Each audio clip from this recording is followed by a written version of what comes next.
9, 8, 7, 6, 5, 4, 3, 2, 1.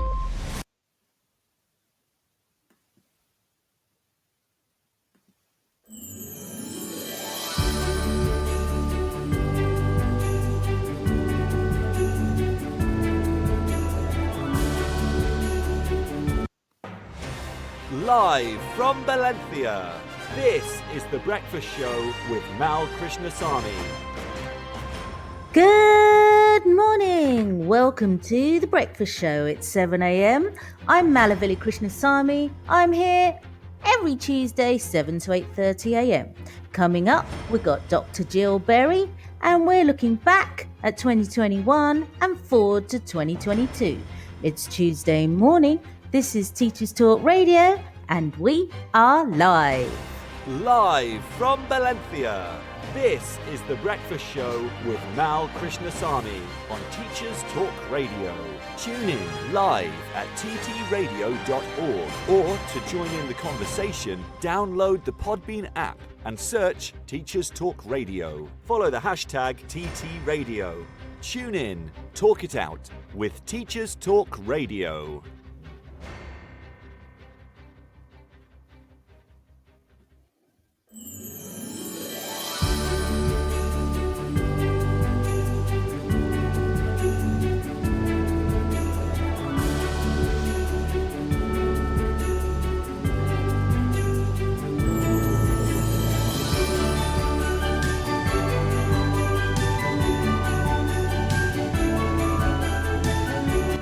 Oh, it's all very Christmassy, isn't it? It's very exciting. Every day it's like, how many sleeps to Christmas with my kids?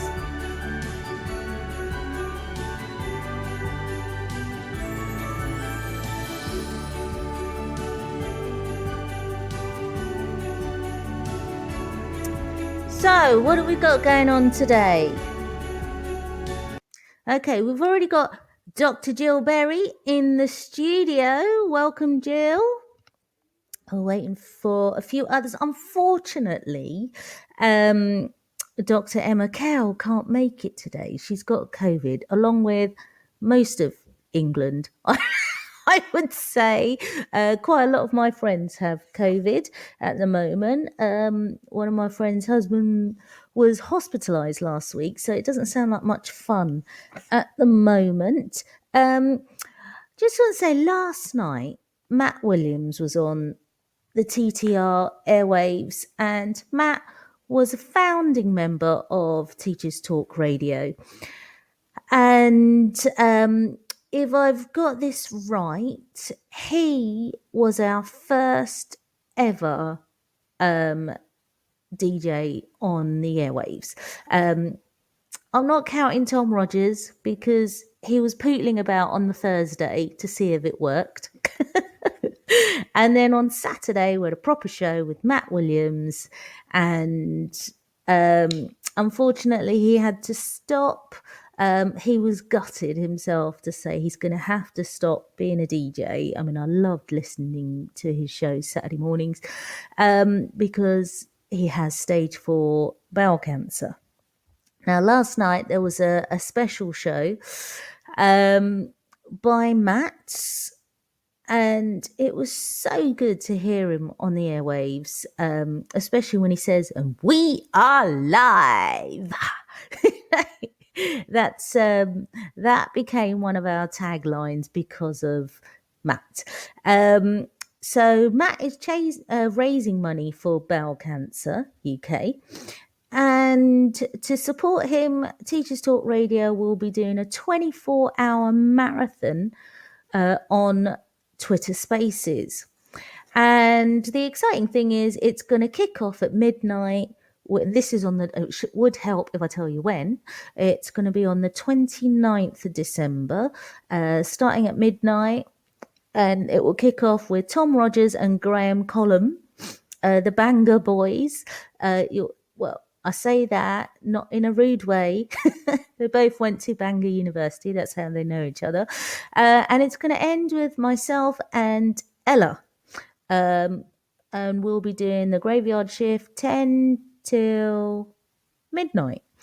It's going to be like comic relief, but probably not as funny.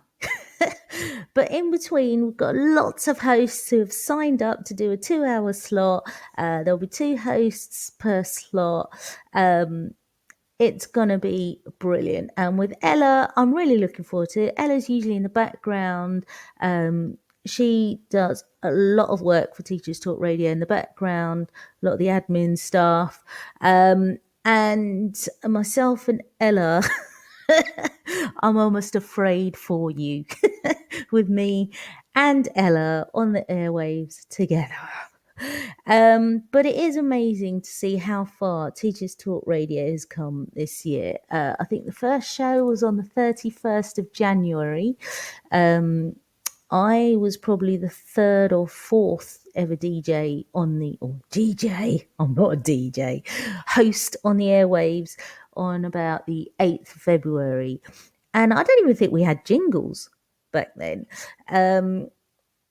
Or we had very simple jingles, and then Graham got more and more, Graham Collum got more and more elaborate. And so, yeah, and I don't think we had news. Jill saying, I'm certainly a DJ, a disc jockey. There are no discs, Jill. I'm just pushing buttons here. I'm sitting on my bed pushing buttons. That's what I'm doing. I don't think that's what DJs do. I'm thinking of Simon Bates and the Romeo and Juliet music he used to have in the background. Da, da, da, da, da, da, da, da. Do you remember that, Jill? Oh, just a jockey then. Thanks, Jill. Okay. So today what we're doing is we are looking back. We are looking back and looking forward. We're looking back at 2020 and looking forward. No, we're not. 2021. It's something like I bypassed 2021. Oh, hang on. My screen's gone. 2020. Jill, you're welcome to call in as you're already here. So we are looking back at 2021. What a year we've had, or have we? It's been another weird one. 2020 was pretty rough. And I know 2020 was pretty rough for me. A lot of people have been going through grief, but there's been some great stuff going on as well in between. Jill, are you with us? No, I think I might have missed you, Jill. I thought I pressed the button, but oh no, you're here. Hello? Hello, can you hear me? Yes, I can hear you. How are you? I'm absolutely fine. It's a while since I've done this. I've had time to forget exactly how it works. So yeah, I do that every tech week. Wobbles. Every week I'm like, what am I pressing? It doesn't help that it's the morning, but to be fair, I mean, Spain, it's 8:10 in Spain, so I should be better, you'd think. It just means I go to bed later. I was hoping it wasn't 6:10. I can never work it out. No, every day it's like, it's 12 now. What time is it in the UK? And I'm like, and when we do get our forever home, we're going to have an office with different clocks on the wall, like we're in the stock exchange or something. Because it's like, what time is it there? It's time to let it go. Just focus on Valencia. I can't let it go. Well, I'd like to, but it's like working out what time is it in the UK, because I work with lots of people in the UK. So it's yeah. So it's like, if I tell them 9 o'clock, that's 8 o'clock for them. That's not going to work. There's plenty of room for error there. Yeah. So how are you? I'm absolutely fine. Oh, I'm so sorry to hear about Emma. I haven't spoken to Emma in ages. I was really looking forward to speaking to her through this today. But get well soon, Emma. If you do hear this, I'll send her a message later. Yeah, I mean, she'll be back. I'll make her. I'll be badgering her. I'll be badgering her, well, and listen to her when she is. Yeah, definitely. So, but it seems like a lot of people in the UK have COVID. Almost everybody I'm speaking to has got it over there. Yeah, it's interesting. In the early days, I didn't really, I wasn't close to anyone. I didn't have friends who had COVID. Whereas at the moment, I know many, many people. I think it's because so many of the people I know work in schools. And of course, so many more young people have had it. And so the transmission here it's really high at the moment. And Omicron hasn't been great for us. From what I hear, it's not even Omicron yet. It's right. Okay. Delta Right. that's going rife, and Omicron hasn't hit yet. So that's a bit of a worry. Something to look forward to. Yeah. So good luck. I say from Valencia. I mean, the numbers aren't high here at all, but everybody wears a mask inside and outside. We're on the beach and there isn't anyone for miles, and you see people walking around with masks on. And it's just normal here to wear masks. And you see the kids coming out of school, 4 or 5-year-olds wearing masks. Everybody wear masks, and the numbers aren't high here at all. So I feel a lot safer. I stayed in a lot when I was still in the UK. Didn't go out much. I mean, some of my friends went out to pubs and that, and I was like, no, I'm not going. But and it was pretty miserable, really, because we just wanted to be careful. But here we're out. We're out all the time because people are very careful. So that's good. Yeah, I've got more of a life. I can't wait to visit. Yes. We've tried to get to Valencia for the past 2 years. We were booked for June 2020, and of course it didn't happen, but the hotel allowed us to put it forward to June 2021, and it didn't happen. So now it's put forward to June 2022. So we're hoping, and I must see you if you're available when we're out there, just for a drink and a catch up. I'll make myself available. I'll make myself available. Yes, definitely. It'll be great to see you. Okay, so I was saying that what we're going to be doing is looking back at 2021 and looking for, I was looking at the date, it's the 21st of the 12th, 21. 211221. That's pretty interesting. And what has 2021 been like for you? I think in many respects I'm lucky, because I don't think COVID has affected my family as much as it has many people. We're quite homebodies, my husband and I. We like where we live. We live in a nice place. We're on the edge of the country. We can walk. We're not working at the moment, although I've done quite a lot of work from home, quite a lot of work online, just consultancy, leadership development work, which has worked really well, Mal. I enjoy using Zoom for that. It's been an interesting challenge to work out how to use it in a way that is interactive and engaging, and that builds a community and that people enjoy and learn from and reflect on and process. So that's been quite an interesting challenge. And as I'm going to go on to say, but I've been more creative. I've had time and space and thinking time to be more creative, which means I've done things that I wouldn't have done had COVID not happened. And that's just an interesting angle, I think. And I know quite a few of the people who've said the same. So it has brought opportunities as well as challenges, but our parents are no longer alive. So I'm not caring for elderly parents at a distance in a pandemic. And I know many people who do. I've got friends who've had grandchildren born, sometimes in the UK, quite often overseas, that they haven't been able to see. I know people who've got money worries, who real concerns about their jobs. And I look at that and think, in many respects, we're protected. We're at a stage in our lives where those things aren't an issue for us. So I do feel lucky.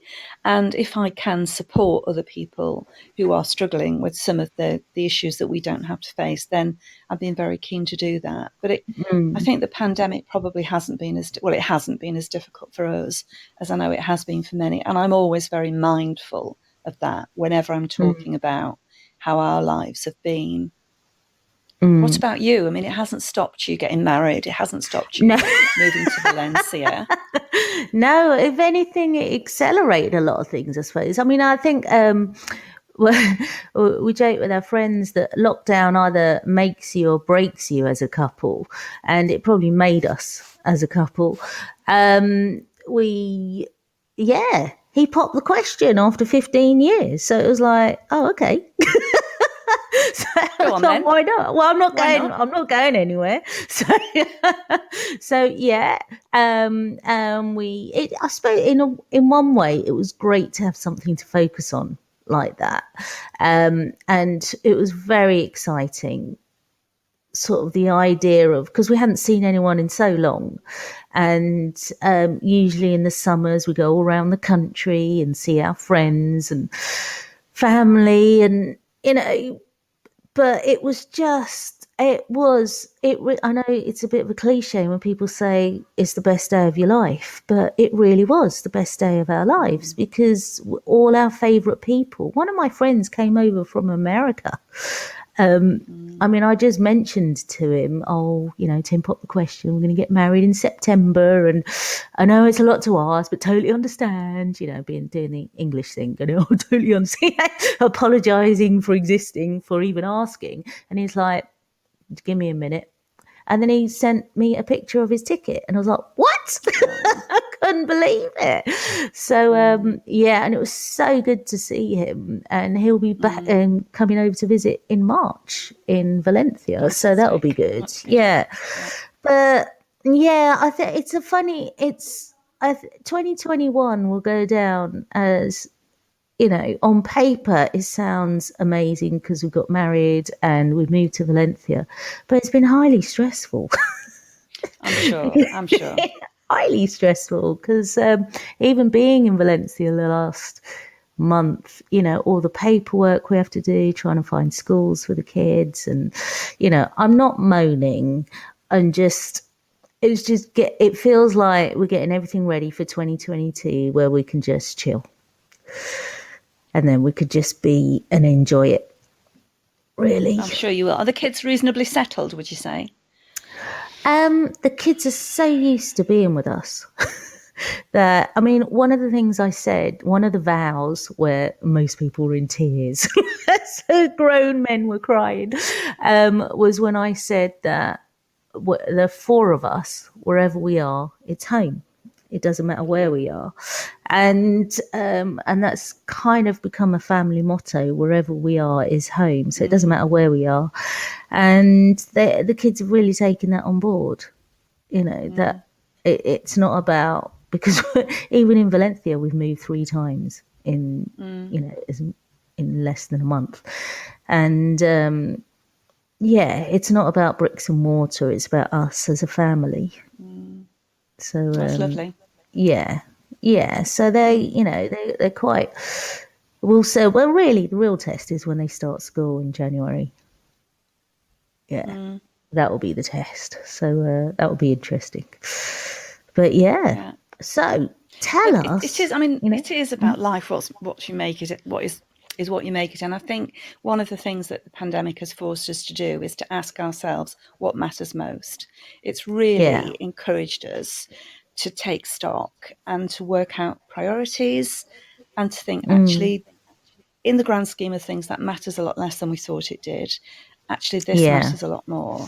And maybe that's why the proposal, and that's why you changed your lives, that actually, let's get on with it. Let's do what we want to do. Let's focus on the things that are really important to us, and just keep a sense of perspective, really. And I think a lot of people have done that, and it's been a real opportunity to recalibrate some things in our lives. So there have been opportunities. At the same time, definitely. I don't underestimate how tough it's been.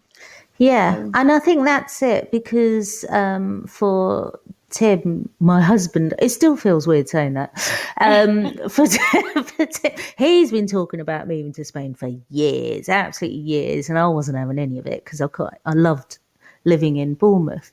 But come February, it was like a switch went off in my head, and I thought, actually, we can be anywhere, because for the past year we'd been doing everything online with work.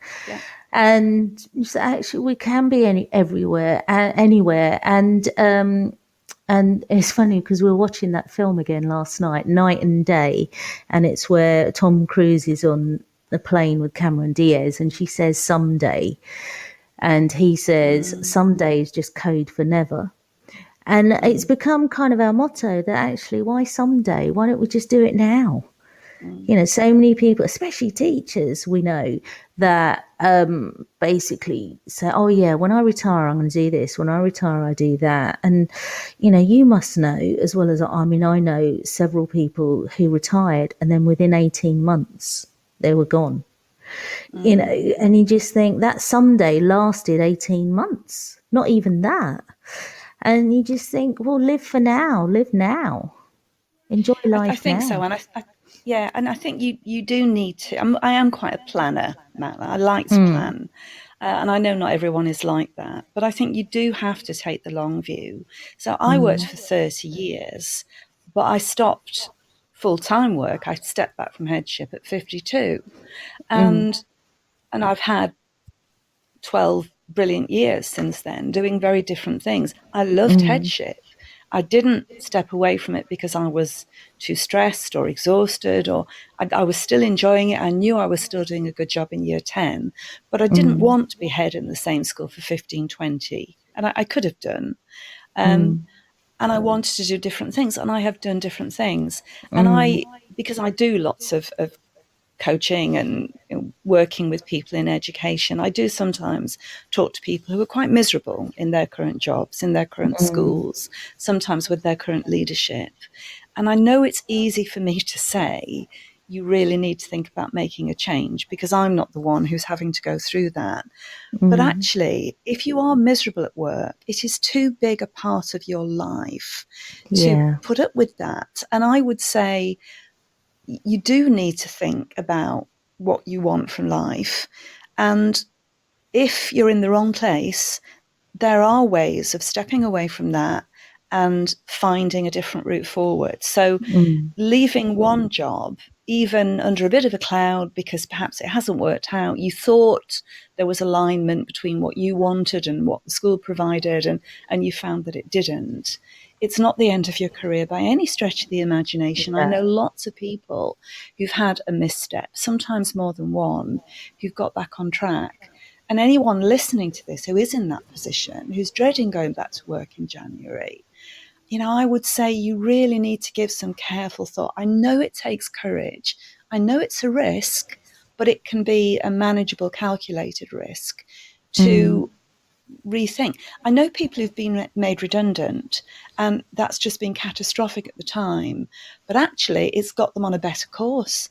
It's got them to do things that they would probably never have done had they not stepped off that conveyor belt. Because they had to step off the conveyor belt, they reassessed their lives and thought, actually, I'm not sure I do want to do that. I think I want to do this, and this is an opportunity.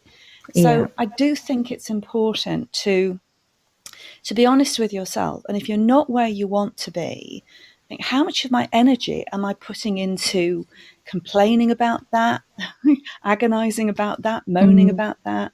Could I use that energy more constructively to make a positive change, which is going to be better for me? And if it's better for me, it's better for my friends, it's better for my family, it's better for all those that I love, the people around me. So I know it's easy to say, and I know it can be tough to do, but it's not impossible. No, not at all. I mean, we've done it twice now, up sticked, and you know, because we were miserable in London. I mean, London's my home; it's where I'm from. It was where I was born, you know. But we were miserable. I hardly saw my son, and so we were like, right, we're going to go and start again by the coast, and we've had an amazing 5 years in Bournemouth. But again, it got to the stage where actually this isn't what we want anymore. We want something more for our children, a better future for our children. And there are ways of making it happen. It's like you say, I think if you're somewhere where you are miserable and it doesn't fit with your values, it's time to move on. And I think that's something that when I'm coaching people, they don't realise part of the reason why they are hugely miserable is because the school's values doesn't align with their values, and they don't realize what an impact that has on their mind and their body. Would you Yeah. agree, Jill? Yes, absolutely. And I think if you are unhappy at work, you can't easily compartmentalize that and think, well, no, I'm not at work, so I can just have a positive time, and it bleeds into other elements of your life. And I would always say Especially that, teaching, I think, especially teaching, because I mean, I had a life pre-teaching and I was in a job where I was miserable, but then I could go out and just enjoy myself. I could just leave it all behind. But with teaching, it's difficult to do that, isn't it? I think it's maybe because there's something very personal about teaching. I mean, obviously your teacher persona isn't exactly the same as your personal identity, but it has to be closely related. Otherwise, you feel you're wearing a mask and trying to be a different person all the time. Yeah. So I think you Yeah. give a lot of yourself. You do invest a lot of who you are in your relationships with your colleagues, with your students. And I think if it isn't working, it does feel like a personal failure or a personal attack. I mean, I think it's one of the reasons that people find appraisal and professional review quite tricky sometimes, because it's hard to be detached and to think, well, this is just the job I do. It feels as far more personal than that. And I think, I mean, sometimes I remember from my own school days, some teachers who, well, they weren't suited to the job, really. They weren't able to command the respect of a class. They weren't able to manage discipline. And I remember even then, as a teenage girl, thinking it must be hell to come into work every day to do that, if actually it's a battle and you feel that you're not respected or that you're laughed at or whatever it might be. With some jobs, if you don't do a particularly good job, someone further down the line might find it problematic for them because you haven't quite done the best job you can. In teaching, if you're not able to do a good job, it just rebounds on you, doesn't it? And if you get to the point where you somehow manage to anaesthetize yourself against that and think, well, I don't care, I just take my money, and that's no life. So, and I know when things go wrong, it isn't necessarily because of discipline. It isn't necessarily because of your skill or lack of skill as a teacher. It may be, as you say, that the values just aren't right. And sometimes you can start a job where you do feel there's an alignment, but things change over time. The governing body changes, the leadership changes, the school ethos changes in some ways. It's taken over by another organisation with a slightly different mindset. And you suddenly think, actually, this isn't a comfortable place for me to be. And I think there's better out there, and you deserve better. But you do have to be bold in order to recognise that, to take action, and to go out there and look for it. And I think that's it with the Women Ed mantra, 10% braver. I often say to my coachees, sometimes it's 10% braver to leave. Because many feel like they have to stay and make do. And it's like, no, you don't have to do anything. And there is that guilt kind of thing, leaving the children and so on. But, it's no good to the children if you're miserable. And interestingly, it's like a marriage. I have a couple of friends who work for Relate Counselling, and I remember talking to one That's of handy. them, and yes, and she said that sometimes the best course is for couples to separate. And I said, oh, that's interesting. I always thought that your bottom line was to try to help people repair relationships and stay together. And she said, well, we are trying to help them, but sometimes the right answer is that this isn't working. It's no longer working. And you've done your best coming to Relate as being part of it, but actually you would be happier apart. And I think, we feel that if you walk away from a job, if you walk away from a relationship, again, it's some sort of failure. But sometimes just things change over time, and what was right 10, 20 years ago isn't right anymore. It's interesting. I've been married we got married in 1988. We started going out in 1974. Oh, Probably before stop any of your it. listeners were Seriously? born. I know, Oh, wow. I know. I was one. And actually, our marriage is stronger now. Our relationship, over those years, we've got closer. It's got stronger. But I do sometimes think, in a way, that's unusual, because I'm not the person now that I was when I was 16. They're kind of related, those people, but obviously you evolve and change over time. Yeah. And my husband has evolved and changed over time too. As it happens, I think we've kind of evolved somehow in parallel. But for other Yeah. people, that doesn't happen. And I think, Yeah. again, I can remember somebody at the first Women Ed conference came away from that and decided to enter a relationship. And it Oh was all God. bound up with 10% braver. Yeah. What do I want from life? What do I need to do? And she realized that one of the things she needed to do was to get out of a relationship. So it wasn't to do with her professional context at all, Yeah. but it was the same message. Mm. And I think we Yeah. do have choices. I do believe that we have more Yeah. agency than we sometimes give ourselves credit for, but we have to Yeah. use it, Mel. Yeah, no, I completely agree. And I think that was a kind of light bulb moment for me in my 30s, early 30s, that actually I have a choice here. I can continue down this path where I feel miserable, or I can just take control and say, actually, no, and then go a different direction. And I think that was pretty life changing for me, just having that attitude. And it just meant that I was able to bring in more joy into my Yes. life, Yeah. without having to put Find the up with, joy. yeah, Find the joy. without, Yeah. I'm not a And big fan of the word joy, but like, oh, I am. but Oh, like, I love it. I use it all the no, time. I'm very Joy and positive. joyful. Everyone knows I'm very positive, but just, I think it's overused. Oh, it's certainly overused in my house. I'm Yeah. always talking about joy. And I think that's a message that you're spreading through your coaching work, isn't it? That trying to get people to think about what matters most to them, what will bring them satisfaction and reward and happiness and a feeling of achievement, and how do they go about making that happen for themselves. So it's empowering. And Yeah. I think otherwise we could just get sucked into a negative vortex where we're just, again, we're using up too much of our energy complaining about the things we don't like, rather than Yeah. trying to visualize what do we want. I read Yeah. a book about a leader's guide to coaching, and there was this great phrase. It's John Campbell and Christian van Nieuwenburg who said, we need to change the narrative from what's not wanted to what's wanted instead. So when we're having a good old moan and a good old rant, it's what's not wanted, and that's fine. Get it out of your system, articulate what's making you miserable or frustrated or whatever, but then stop, say, okay, that's what's not wanted, but what's wanted instead? What are we trying to achieve? What does good look like here? And then how can we get from that point to this point? And Yeah. so I think I do believe in positive thinking, Yeah. And I and think trying that's a to lot spread that easier. message.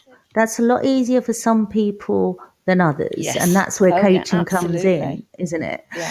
Because I know I'm the type of person that, well, in February, it was like a switch and I was like, right, let's go to Spain. And it literally was like that. That was February. And then November, we were in Spain because I'm that sort of person. I'm like, once I've made a decision, I'll do everything I can to make it happen. But not everybody is like that. And they can get bogged down in the miserableness of, they get bogged down in that cycle of this isn't working, this is working, this isn't working, this isn't working, but not knowing what to do. Yeah, I know that, and my husband reminds me of that. That he will sometimes say it's easier for you because that's your predisposition, if you like. Other people aren't like that, and I understand that. I think the other thing that's important is support, Mel. You've got the support of your husband, and your children, whereas I other still people giggle like feel a that child. they're fighting on all fronts because it's not what they Yeah. want, but they're not getting support. And my husband is amazing because he's always sort of said, of course you can. That's been his phrase. Whereas I do know some people who have people around them who are saying, you sure you can? Oh, I'm not sure you can. Do you think you can? And that's constantly planting self-doubt rather than building self-belief. So Yeah. And I I think, do know it's yeah. not easy. Yeah. And I'd say that for both myself and my husband, it was like that for us before we met each other. That we had voices saying, "No, you can't." Or why are you doing that? I mean, I remember, I used to have a part-time job in a supermarket when I was doing my A levels, and everyone around me. I say part-time, but I was doing like 30 hours a week. But like everyone around me in the supermarket would be like, "Why are you going to university? What do you want to do? Are you sure you could be working here full time?" So constantly messages, "Oh, what do you want to do that for?" But I was on that path. No, this is what I want. But it is interesting that. Yeah, it's interesting now. Our lives have obviously been very different in a number of ways, but I worked in a supermarket as well. I started, I think, when I was 16, and it was a Saturday job, and I used to occasionally work in the holidays or Thursday and Friday night late opening. And I actually took that through until after I'd done my A levels, just before I went to university. And I can remember one of the girls that I used to work with saying, I can't imagine not living in the next street to my mum. And I thought that's really interesting, because I love my mum dearly, but I don't want to spend my life living in the next street to her. And I thought, why do I think that? And why does she think that? Because none of my family have been to university. My parents had both left school at 14 or 15. So it wasn't that it was the expectation in my, in fact, I know what it was. It was school. The school I went to encouraged me to think about what might be possible and what I might want out of life. And that's why school is just so important, isn't it? Because it can help open doors and help people see what the options are and make some choices.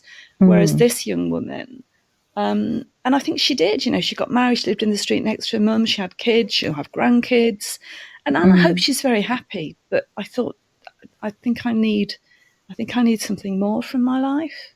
Yeah. Interesting. Yeah. Okay, creativity. Yes. So you've been quite creative. I was reading another one of your blogs last night on 10% Bravery as well. Yeah, the Women Ed one. Yeah. Tell us about your creativity, how you've been creative over lockdowns. I think I've always been interested in creativity. When I was an English teacher, and when I was head of department, I started doing a master's. It was 15 years into my career.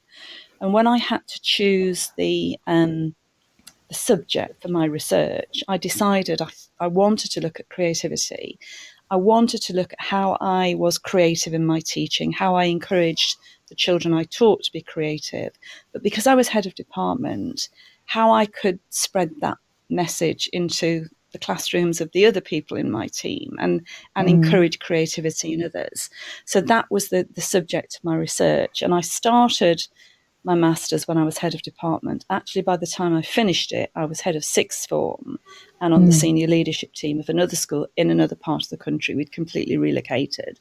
And I really thought, can I finish this? Can I summon up the energy to finish this one? I'm starting a new job, we're buying a new house. But I did finish it, and I'm really pleased I did. So creativity has always been something I've thought about. And I think I became increasingly aware in the pandemic of how a lot of the people I knew, particularly women, older women. So I'm in my 60s now. So a lot of my friends are 60s or 50s, or some of them are 70s. And I absolutely understand if you're a young man or a young woman, if you've got young children, then probably in the pandemic you were busier than ever because you were working from home, you were running your home, you were perhaps supervising your children's home learning. So life was very manic for some people. But for those of us who are a bit older, it was less manic because many of the things that we would routinely have done, we weren't able to do. So people weren't perhaps visiting other people. They weren't going on holiday. They didn't have the kind of social life. They weren't going shopping. They weren't pursuing some of their hobbies. Obviously, some hobbies we could still pursue, but some of them we couldn't. And that just generated some time and some space. And a lot of the women I know became more creative.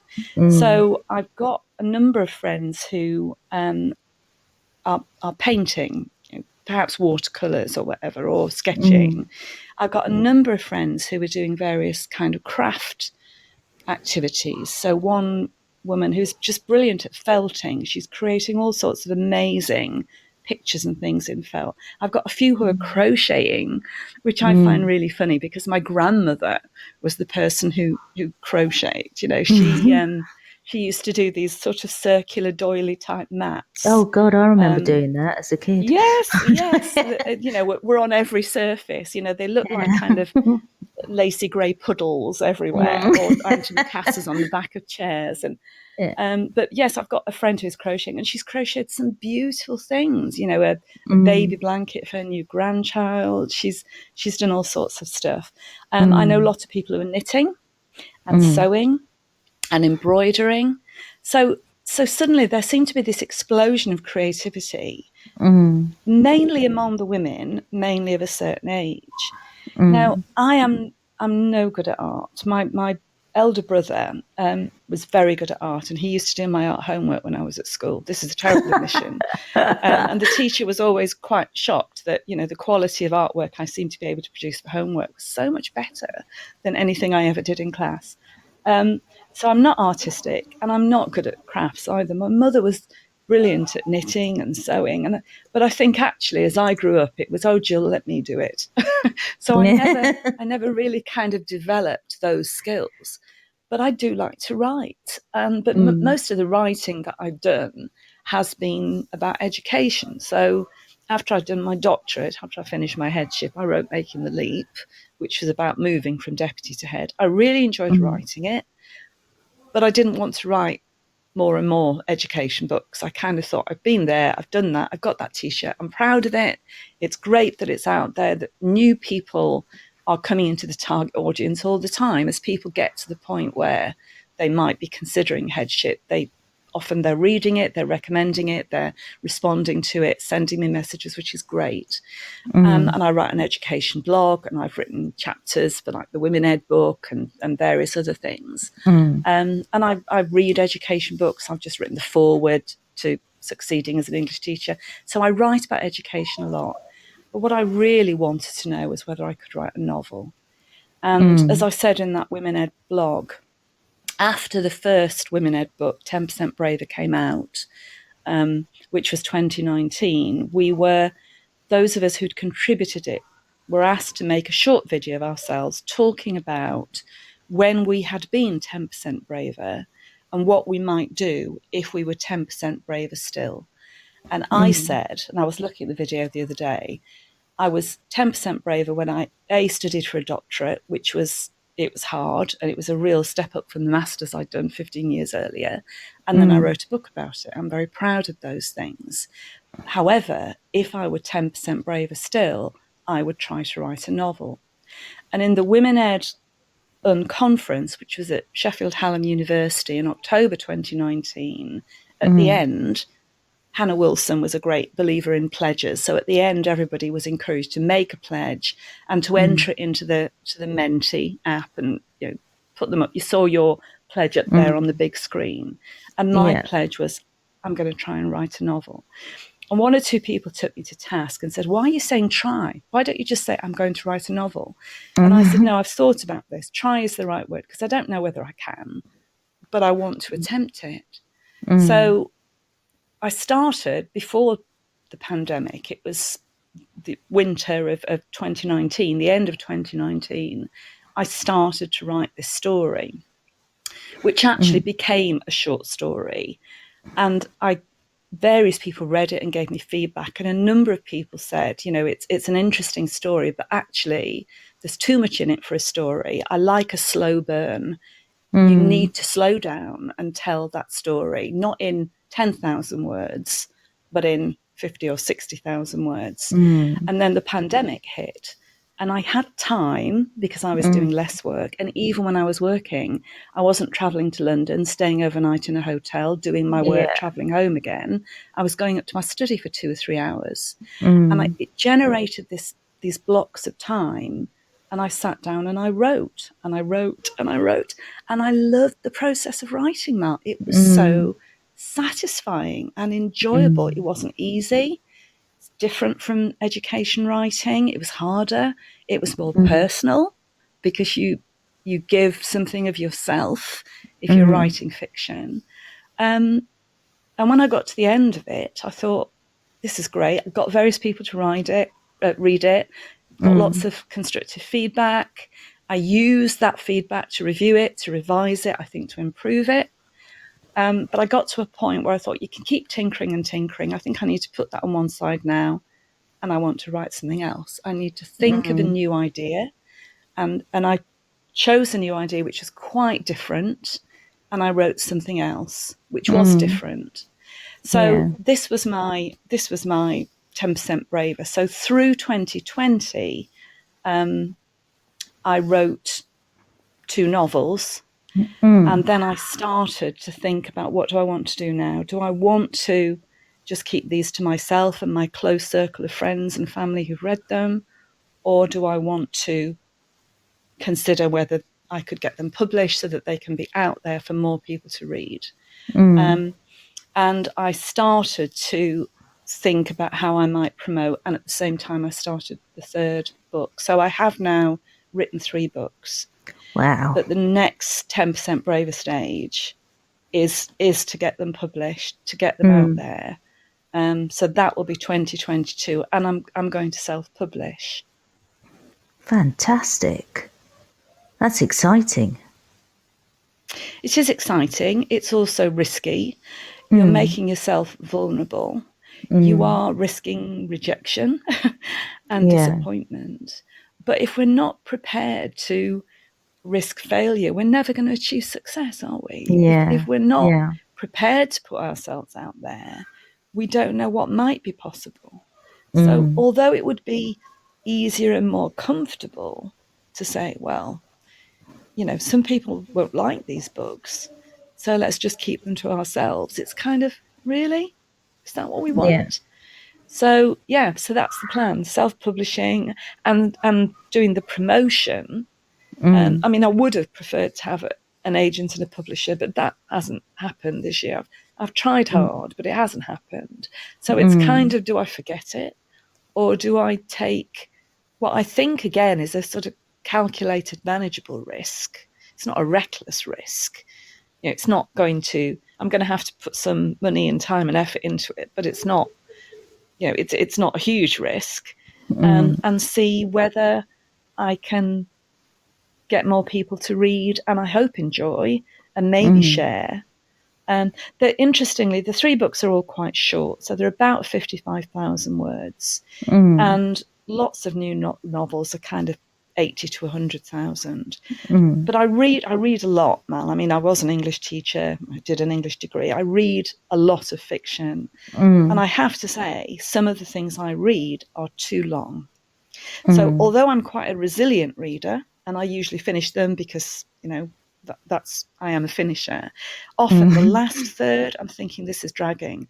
This would have been a better book if it had been more concise. Yeah. I feel that sometimes that some films are too long, some drama series have too many episodes.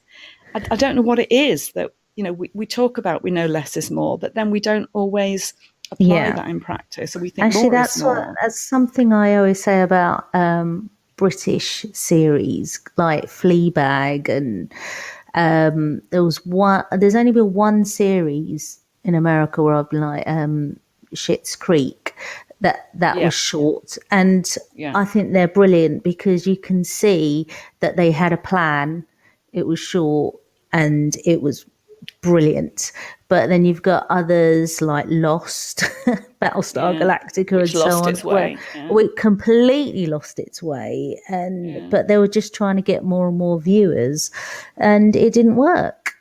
They ended up losing. It's happened to so many. It's happened to so many. I mean, I think it happened a long time ago with Twin Peaks, which I thought initially was amazing. Yeah. This was back in the 80s, which just became ridiculous.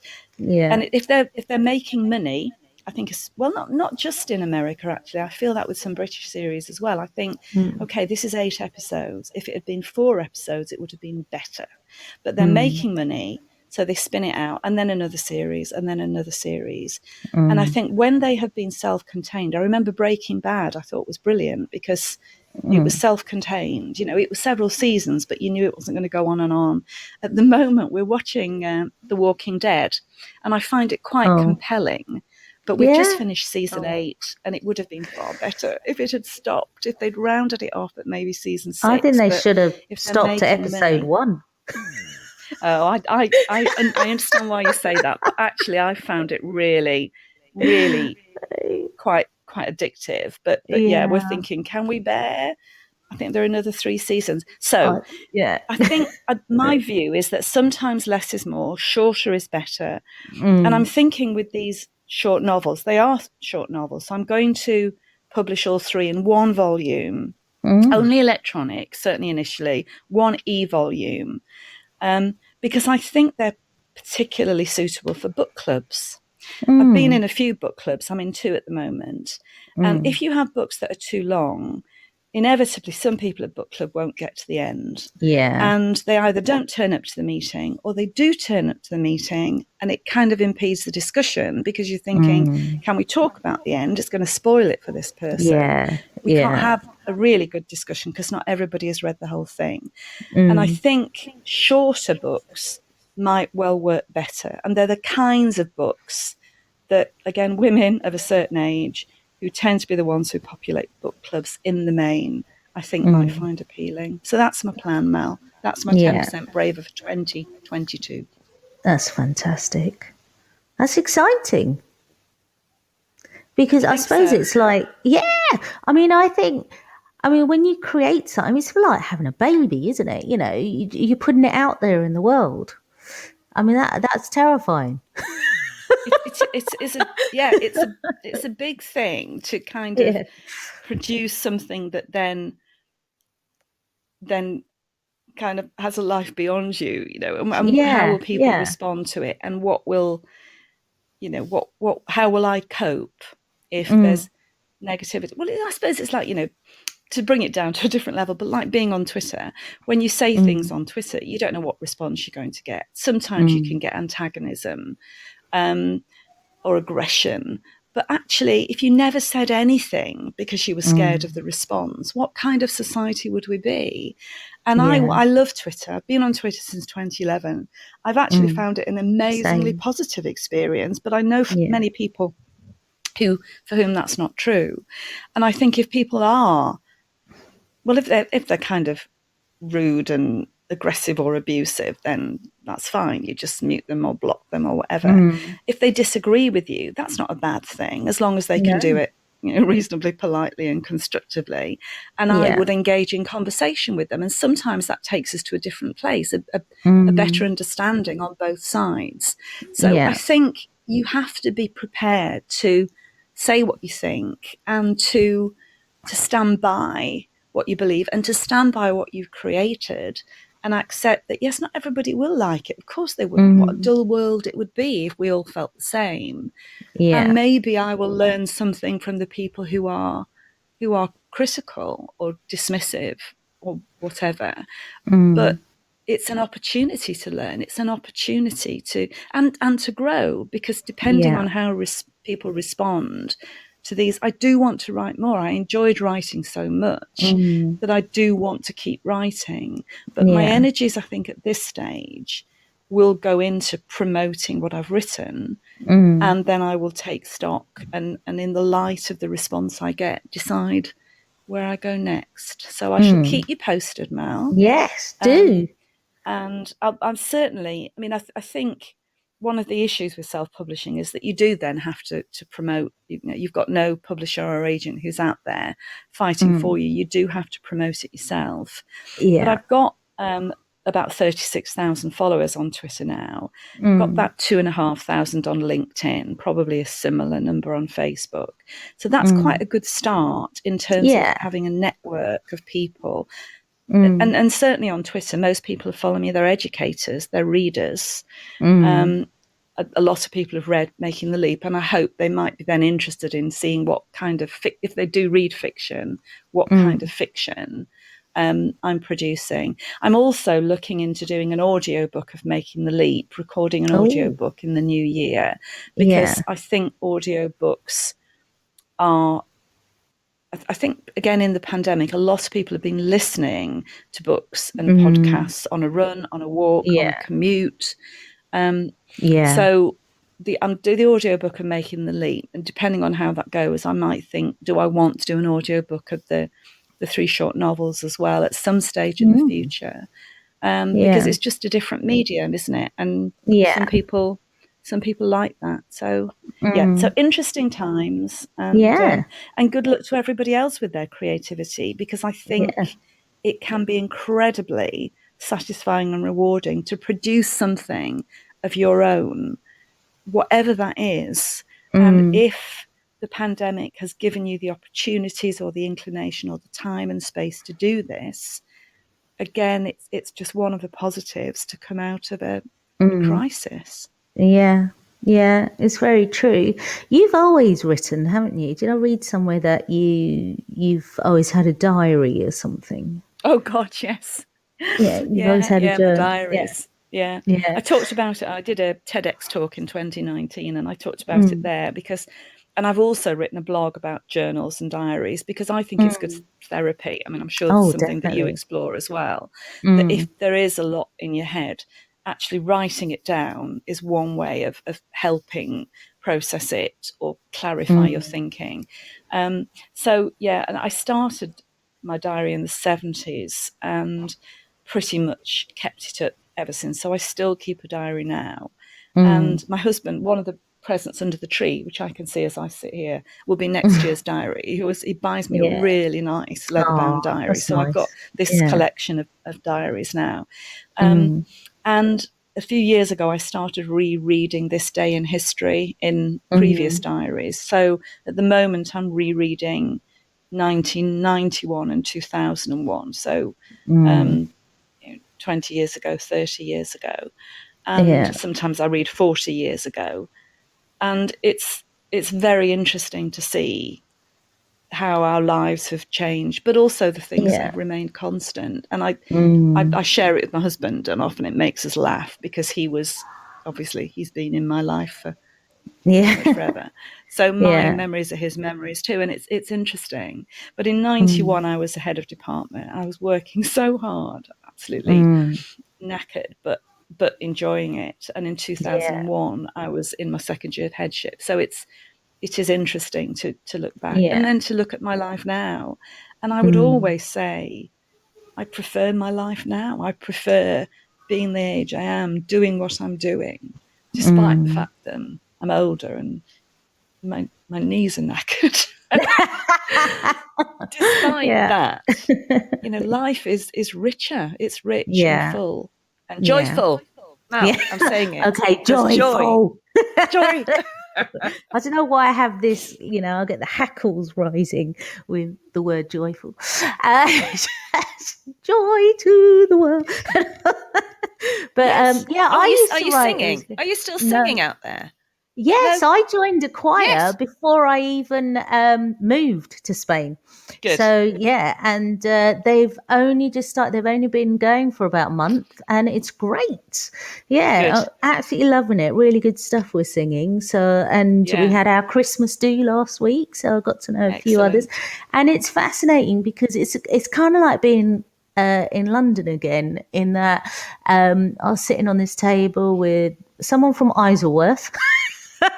So and we worked out that at one point we lived 5-minute walk from each other in what I called Far East Twickenham, which is Hounslow, and someone from Venezuela, Valencians, and someone from New York via, I don't know, Iran, just people from all over the world. That's what I love about Valencia, is you have, like London, people from all over the world all sitting around the table chatting to each other. Brilliant. It's just fantastic. Really, but thank you so much. I interrupted you there. Sorry, you were going to say you used to keep a diary. Oh God, yes. I kept a diary from the age of 13 all the way until I had my first child. And I kind of, and it's a regret I have a lot, is that that I basically stopped writing for many years when I had children, and it's kind of the time that you really want to remember.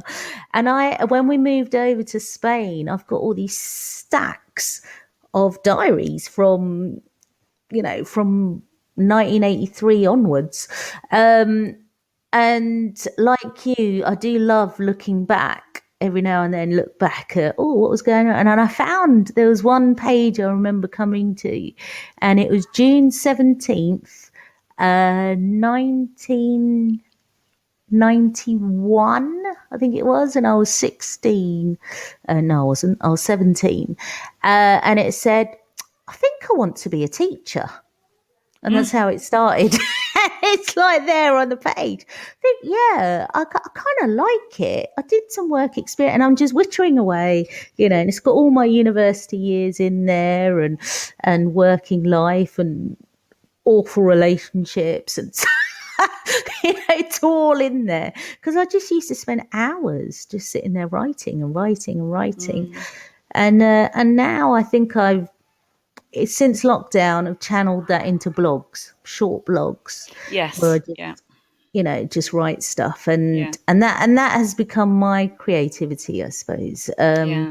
Just getting my thoughts down, because I think for many years I bottled a lot up, and I've never made it a secret. I've had a difficult time growing up, and having a journal really helped me process a lot of that stuff. And it's quite interesting going back and reading that stuff and still seeing me. I was blunt then, I'm still blunt now, but I think I have more understanding of the world and people now. And I don't know if I think one thing I'm still is unforgiving. I still don't forgive. So it's interesting seeing that on the page from 30 years ago or something, So it's great for self-awareness, isn't it? It's great for just pulling back a little bit and looking at the person you were or the person you are. I mean, I feel when I'm reading my diaries from the 70s and when I was a teenager, and think, I recognise that girl. I recognise her. She is me, but obviously you change, you evolve, and we've all got layers like onions anyway, lots of different layers, and sometimes we're different people in different contexts and with different people. But occasionally, she'd say something like, I need to go on a diet, I feel fat, and I think, oh, for goodness sake, I want to give her a slap, for goodness sake. But I think sometimes if you think there is something in my character that I wish was different, I wish I was more forgiving, or I wish I listened better, or whatever it might be. And sometimes I think, well, if anyone's going to change that, it has to be me. I have to do that. It's not going to change otherwise. So either I live with it, I accept it about myself. And I think that's it. My most recent blog was about talking. Yeah. Sorry. Yeah, and then that's fine. It's good to accept who we are. Or you think, actually, I don't want to accept that. Or you think other people's perception of me is something that I'm not quite comfortable with. And if I want them to change their perception, I have to behave differently. I have to think about our relationship, the dynamic between us, because their perception won't change if I don't change. So do I want their perception to change, or does it not matter to me? It's just, you're thinking about this all the time. The most recent blog I wrote, apart from the Women Ed one about 10% Braver, was about talking too much, because in my diaries I'd written 10 years apart, went into a meeting and I think I said too much, and then something else in a meeting, I spoke my mind. I don't think the chairperson liked it very much. I wonder whether if I'd been a man, he would have accepted or listened or responded differently. And I thought, gosh, that was an interesting thing to write 30 years ago. So I think diaries and journals are wonderful. And I hope that blogs aren't just ephemeral. I hope they're not just something that, evaporates and that is short-lived, that if we've captured these things, it's a bit like digital photographs, I think people take loads and loads of photographs. They have all these photographs on their phone, but actually they're not not keeping them, that they'll change their phone. And I think I have scrapbooks as well. I'm a real memorabilia fiend. And the scrapbooks are full of lots of different things, but they're punctuated by photographs of different people, different times, different events. And even now, my husband is really into photography. He's very good at photography. And he will take 100 photographs of an event, but we will go through them and I will pick 2 or 3 and say, let's print those, put them in a scrapbook. I actually write now exactly who's in them and when it was and what the date was, because there'll come a time when my memory isn't, well, I don't think it's so great now, but there'll come a time when it's definitely worse. And it'll be nice to flick through the scrapbooks and the diaries. Yeah. See, this sort of stuff I used to do before children. And I can see how you can't keep it up now when you're really busy. And it's great because you can start again. I can, and I feel like I'm going to start again when we get our forever home, because for years we've had our stuff in boxes. I mean, even in Bournemouth, we moved about 4 times, and we were waiting to. Well, again, it's that feeling of someday. Oh, we'll have our forever home, and then I'll have all my stuff out, and then I'll be able to go through my photo albums and stuff like that. But I think that's the kind of thing I'd like to do when I've got, that space to do it. I think that means space in my head and actual space. Yeah. It would be lovely for your children. It would be lovely for you to have things like photograph albums or to share with them as they grow up, because it's capturing. And even if it's capturing difficult times, it's still part of who you are. And it's good to not to forget that, isn't it? And also to look at how far you've come and what you've achieved and what you've overcome. And that's, I think, where the sense of satisfaction comes. Yeah, it's your history, isn't it? I mean, because I was quite ruthless about stuff that we threw away before or gave to charity before we came to Spain. But Tim looked at all those diaries and he's like, do you need all that? That can go to recycling. And I was like, oh, and I'm like, that is my history. That's my whole life there. And one day I'll write a book about it. And it'll be great for the kids. And I always do think that one day I will write a book. I mean, I've written a few chapters about stuff, but I think for my children, it's important for them to know their history. Absolutely. Yeah. It's not just your history; it's your family history, and I think it's kind of therapy, and it's also a tribute to you and the people that you've cared about and who've cared about you and who've supported you. So I think it's good to capture it. Yeah, definitely. Okay, 2022. What are you going to let go of?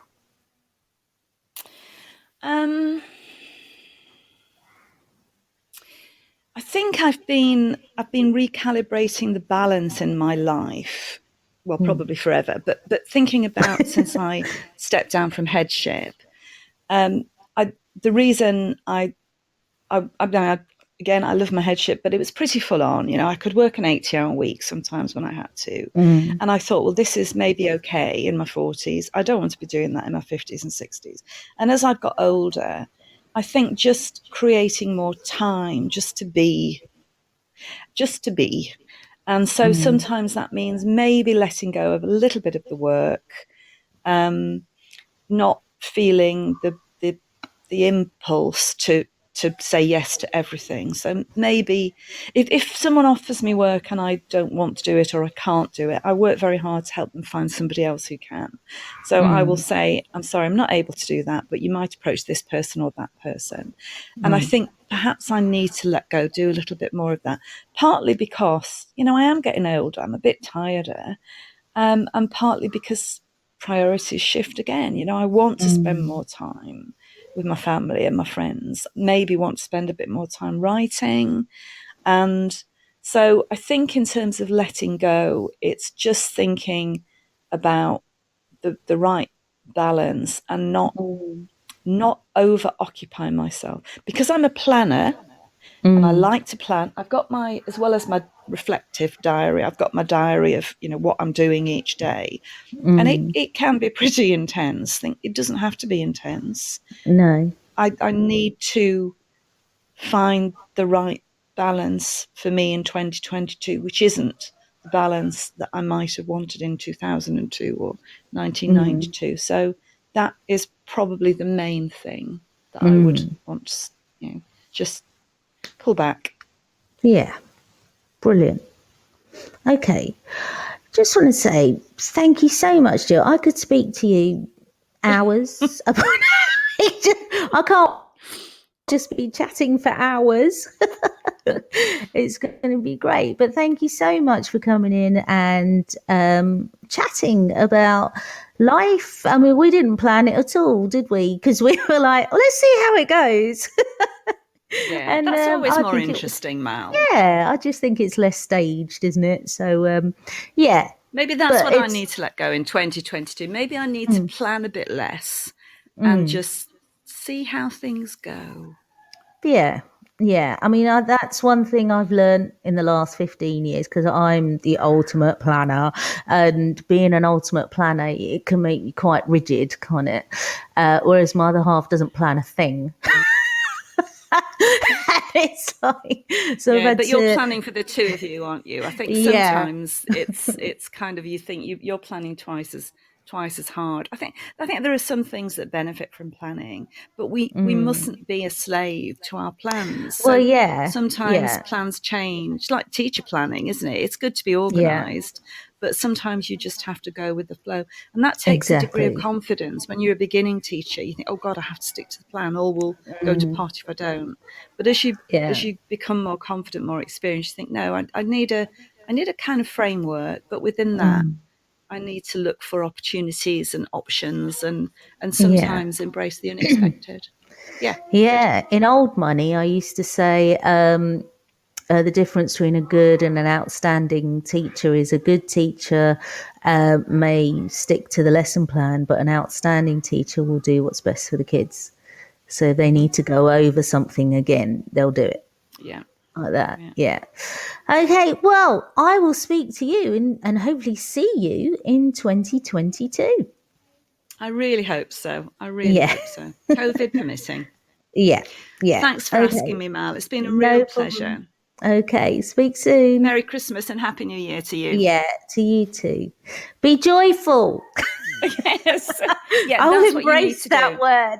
More joy, more forgiveness, and more joy. Yeah. Right. Bye, Mal. Cheers, Thank you. Bye.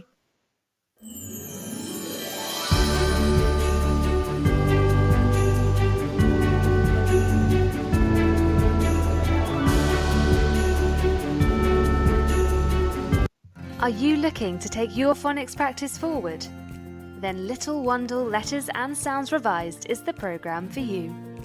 Created by two schools with an excellent track record in phonics, Little Wandle Letters and Sounds Revised will help all children become readers and ensure no child is left behind. The programme offers complete support for your phonics teaching, alongside classroom resources and fully decodable readers from Collins Big Cat. To find out more, follow @LettersSounds on Twitter, Facebook and Instagram, or join a free briefing by visiting littlewandlelettersandsounds.org.uk. Teachers Talk Radio is delighted to support Winston's Wish, the UK's childhood bereavement charity. Winston's Wish supports children and their families after the death of a parent or sibling. They provide emotional and practical bereavement support. Expert teams also provide online resources, specialist publications, and training for professionals. Find out more about Winston's Wish and pledge your support at www.winstonswish.org. This is Teachers Talk Radio, and this is Teachers Talk Radio News with Gail Glenn.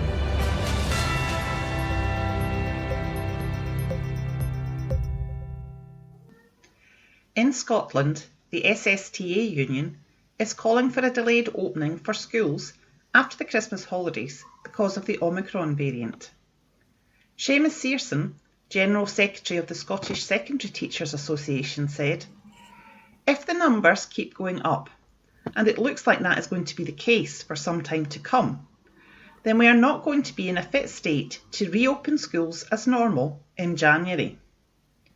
We're already hearing of schools that are not fully staffed, and parents are keeping their kids off to ensure they don't catch COVID in the run-up to Christmas. The idea that we need to keep schools open at all costs just doesn't add up. Delaying the start of the new term would give teachers more time to prepare for mitigation measures.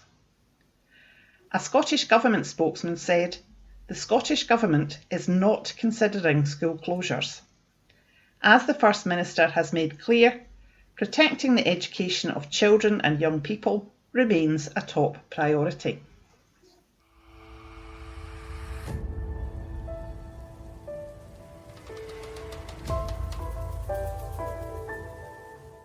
England, a teaching union has warned of a perfect storm of Omicron-related absences, following Nadeem Sahawi's letter to school leaders urging them to encourage ex-teachers back to the classroom. General Secretary of the NAS-UWT, Dr Patrick Roach, said, "Far more action is needed to improve the current market for supply teachers, which is nothing short of a national scandal.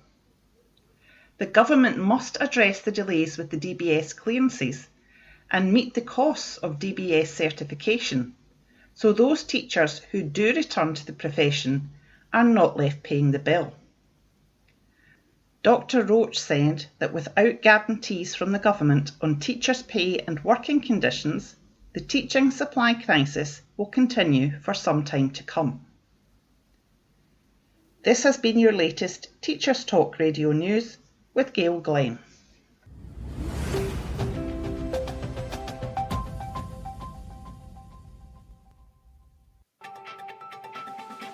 This is 2 Minute Tech with Steve Woods, your tech briefing on Teachers Talk Radio. This week we're going to look at one of the simplest, freely available yet least used browser technologies, the Reader View.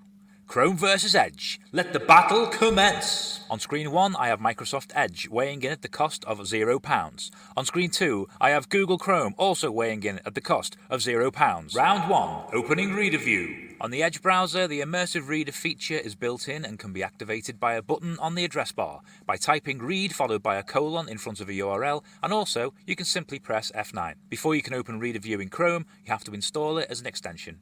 It's free and not difficult. Once installed, you'll find it in extensions located to the right of the address bar. 1 point to Immersive Reader. Round 2, features. Both come out fighting with the Read Aloud feature that allows the user to adjust the read speed, skip forward and back, and change the voice that is reading. They both also highlight the word being read. Chrome Reader has a volume control, which is a nice touch if not using headphones. 1 point, Chrome Reader. Round 3, readability. A big feature for Reader Views is the ability to change the formatting to suit the user. Both allow easy changing of font size, font and text width on the screen, but they differ in background colour features. Here is where Immersive Reader offers quite a bit more. Chrome Reader offers 8 background/contrast colours, 4 light and 4 dark. Immersive Reader provides 23 background options, green, pink, yellow and blue included, allowing pupils with visual needs to find a comfortable colour. 1 point, Immersive Reader. Round 4, editing. Chrome Reader features a design mode. This allows you to highlight text and make changes, quite useful if wanting to pick out key points to return to. Immersive Reader does not have this feature. 1 point, Chrome Reader. Round 5, extra features. Immersive Reader has a grammar feature, allowing words to be split into syllables. You can highlight nouns, verbs, adjectives and adverbs by flicking switches. This feature is not offered on Chrome Reader. 1 point, Immersive Reader. Immersive Reader also offers reading preferences, featuring line focus of 5, 3 or 1 line, blocking out the rest of the page. There's a picture dictionary, allowing some words to change the pointer to a magic wand that reveals a picture depicting it. Also, there's a translation feature allowing partial or full translation of a page into 88 different languages at the click of a button. Chrome Reader does not offer these features, however, other free products such as Google Translate could be used. Immersive Reader takes the point because you don't need to leave the page. Final score! Winning with 4 points to 2 after a blistering final round is Microsoft Immersive Reader, but let's face it, most people don't know these things exist. If you were one of them, please do something about it. See if these features are installed in your school, and if not, request they are. For a visual version of this episode, check out the TT Radio 2021 Twitter feed. 2 Minute Tech with Steve Woods, your tech briefing on Teachers Talk Radio.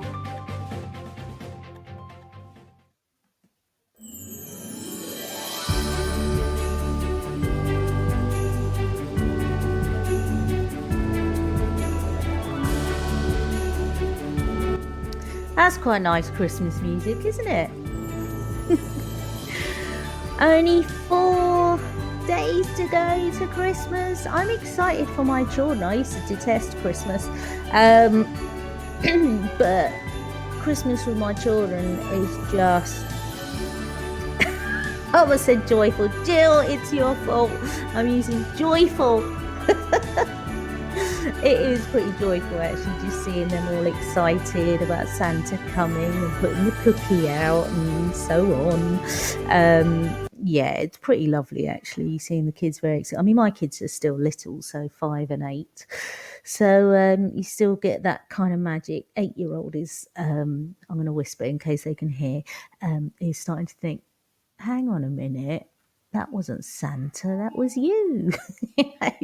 So, but the 5-year-old still believes, he's still a believer, which is weird, isn't it? Because I'm all about being real, but then I'm telling them, I don't know, it's just a weird thing. But I do love the whole magic of it. You know, I made the mistake once of saying, oh, there's no such thing as magic to the kids. And they both looked at me like, what? And then I realised what I'd done. I was like, but Father Christmas is magic. And I was like, yeah. I just meant this thing here. You know, tripping over myself there. But yeah. Okay. 2021 is almost over. For many of you, you're thinking good riddance. Jill's told us what she's going to let go of. And there's one thing I'm going to let go of, and that is grief, I suppose. And I don't mean, my father died, not this year, but last year, but not that sort of grief. It's a kind of different kind of grief. I feel brokenhearted this year about the United Kingdom, about particularly England. I have sadness, anxiety, and rage, all these feelings about what's happening, how I feel, what is happening to England, the things these government is doing and isn't doing, and it kind of took over my life, being quite political, having always been quite political. It's taken over my life and was a major reason why I sort of caved and went, yeah, let's leave the UK. But it is, I was explaining all this to a friend of ours who's German, who lives upstairs, and she was like, it sounds like you're brokenhearted. And I thought, yeah, I am quite brokenhearted. I feel the heart of the UK is the National Health Service, and it's been ripped out and stamped on. I feel democracy is being ripped out and stamped on. But these are all my opinions. I know other people don't feel the same way, but it's how I feel. And it's something that I need to let go of because I'm not there anymore. I'm not in the UK anymore. I am in Spain, and things are very different here. Spain has its own problems. I'm not blind to them. But it's not going to affect me in the same way as it did in the UK. So that's something I'm going to let go of. 2022, I always have a word for 20 for each year. And I honestly can't remember what the word was for 22. No, I remember it was about movement. I remember that. Yeah, that didn't last. That didn't last. No movement. Well, to be fair, I probably did more movement this year than I have done in most other years of my life. I did lots of running. I did HIIT classes. I did all kinds of different things. Joe Wicks every morning for a couple of months before I got married, and then after we got married. That went out the window, not because, all right, done it now, look great at the wedding. more a case of, okay, getting ready. I just didn't have time. Getting everything ready to move to Spain. So I think movement needs to be in there again. I think this year, 2022, is going to be about challenge and learning. And the first thing I need to do, put a lot of effort into, is learning Spanish, because I don't know any Spanish.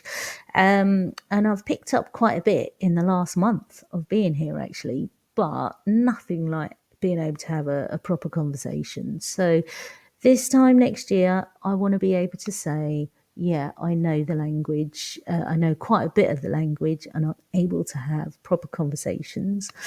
I want to get into regular exercise. We want to find our forever home, hopefully.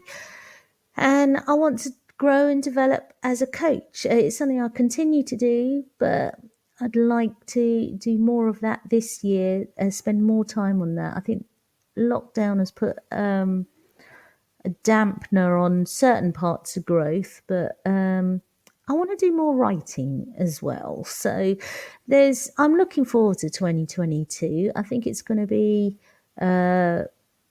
I think it's going to be a joyful year, Jill. Yes, I do think it's going to be a joyful year. This year, my other half and I found opportunities where there was darkness, you could say. And I think we'll do the same. And what I've been pleased with, what I've been happy with, and I suppose a mantra for us as a family, is that wherever the four of us are, that is home. It truly is.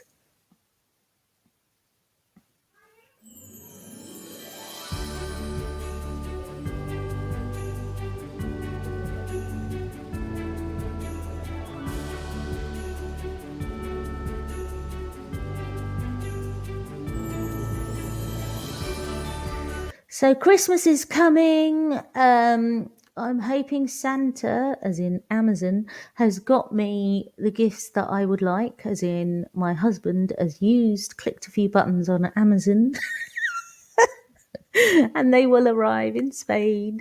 Yeah, and the kids are going to be excited. We're going to have, the amazing thing in Spain is that Christmas Eve is the big day. And I think it's the same in Germany as well, because the Germans around us are having a fondue party. I'm not quite sure. Apparently, it isn't chocolate, or it is chocolate. I can't remember now. Something to do with fondue party where they give presents. And so we've said to our children they're allowed one present each. Obviously, it won't be from Santa, because Santa comes Christmas Eve. They did ask. So it'll be a present from us. So they're very excited about that thought. And I can actually hear them right now talking about what they might get on Friday. So Christmas Eve is the big day in Spain, and then Christmas Day is going to be just us four, having a meal, opening presents, spending all day playing with our presents and just being together. And then it's Boxing Day. I'm not sure what we're doing Boxing Day, but we'll probably go for a walk down by the beach. Yeah, like we did last year in Bournemouth. And just chill, watch loads of movies. Yeah, I'm really looking forward to this time. It'll be nice to switch off, because I haven't quite switched off from work yet. But after today, I will do. I am back on the 4th of January, and I will have Serdar Ferit, CEO, co-CEO, or CEO and co-founder of Lifter Ed, which is exciting. Actually, I love talking to Serdar. We grew up in the same neighborhood, actually, though we didn't know each other. But yeah, so that would be good. But also, do not forget Twitter Spaces, 29th of December. We're raising money for Bowel Cancer UK, as a homage to Matt Williams, who has stage 4 cancer. One of our founders of Teachers Talk Radio. So yes, a 24-hour marathon of Teachers Talk Radio hosts doing all kinds of things. Just think like a telethon where we're trying to raise money, try and be funny. There'll be quizzes, there'll be fun, frolics galore. Okay, so enjoy Christmas, Feliz Navidad, everybody, and I'll see you on the 29th of December or in 2022. You've been listening to Teachers Talk Radio. Tune in live and listen back at ttradio.org. We look forward to hearing from you next time on Teachers Talk Radio.